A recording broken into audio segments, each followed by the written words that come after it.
Yeah, so as I had said, if you didn't hear, I'm the Director of Spatial Planning and Urban Design of the City of Cape Town. But like a good bureaucrat, I must say that I'm not reflecting the views of the city necessarily in this talk. In fact, I may contradict them. So they're really my personal views. And it's really about thinking about how city space becomes a frame for a creative response, whether that's an entrepreneurial creative response or an artistic creative response or a mix of both. And really, what the questions I've been asking myself is, there are a set of things that cities need to do to make it possible for creative people to be active and to be inspired and excited in a city. Often cities in them of themselves are naturally very creative, inspiring places.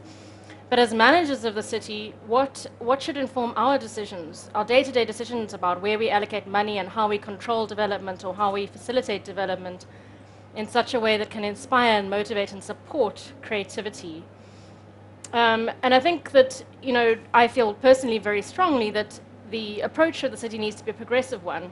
And I hesitate to suggest that it's not always a progressive one. And you might see from some of the photos I'm showing in this presentation that perhaps it's about balance. But I think that obviously the city needs to function well to support anyone who lives in the city, and particularly creative people, in how the public transport system works, how there's opportunities and choices around accommodation from housing and from a business perspective, or for studios, for artists, etc. There have to be galleries, there have to be cinemas, there have to be theatres, there have to be all those things that stimulate and inspire creative people. But in those day-to-day decisions that the public sector makes, how do we allow for the unexpected independent responses, those responses that make cities particularly exciting places to live in? And I think it is a series of binaries around certainty and uncertainty, freedom and constraint. Our planning school at UCT preaches very strongly that you have to have constraint for creativity to be motivated. You have to have a frame, and perhaps the city is that frame. There's youth and entrepreneurship. There's a sense of a balance between what can be permanent, what needs to be classic, and what can be temporary and perhaps a little more fashionable, a bit more gimmicky, a bit more with the time.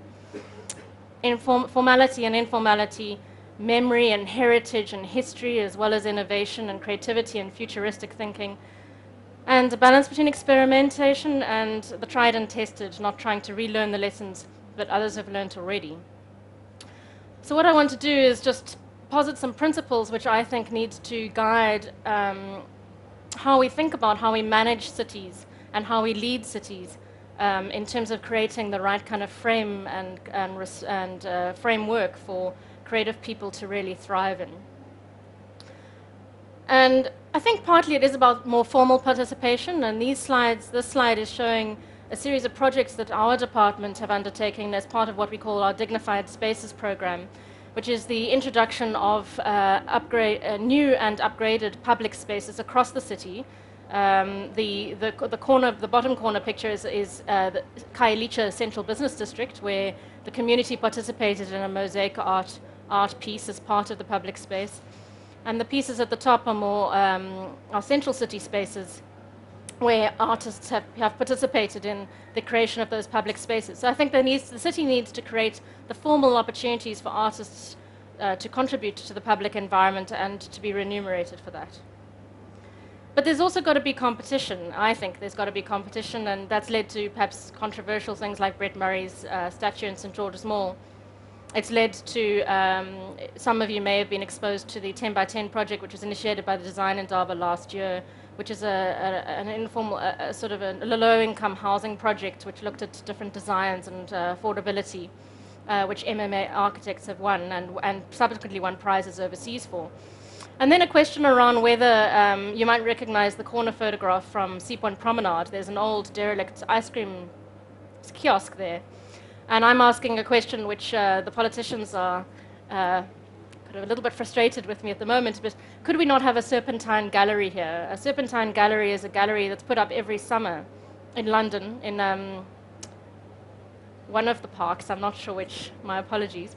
So every year they have a design competition, and a gallery gets put up every summer and comes down every winter. But that temporality allows for perhaps a more wilder response, a more fashionable response that one wouldn't want necessarily as a permanent fixture in the city, but one wants to create the space for, to generate excitement. And perhaps we should have our own serpentine gallery or serpentine coffee shop or something like that. I think it is about freedom and street art versus graffiti and how people perceive these things. It's about buskers and how we manage buskers. And tolerance. And I think there's also controversial views on skateboarders. But creative people also like to have the freedom to move in the way that they feel most comfortable. And you might recognize this house from Ocean View and Sea Point, where Ocean View Drive and Sea Point, where an internationally renowned architect in our city, built her home and then had to deal with the opposition of her neighbors. And what I think is absolutely brilliant about it is that they didn't tolerate her, but she tolerated them and allowed their graffiti to stay, even when they tried to erase it. It's about celebration and how we use celebration opportunities like Christmas and other opportunities to create space for creatives and creative initiatives to thrive. It's about surprise and how do we create opportunities where you stumble upon a square, you stumble down a street, and suddenly you double take on something because there's a house sitting on a roof, or there's a man who's not quite a man next to a few men in a public space. This is Pier Place, which is at the bottom of the Herengracht, if you're interested in going and having a look. Spontaneity.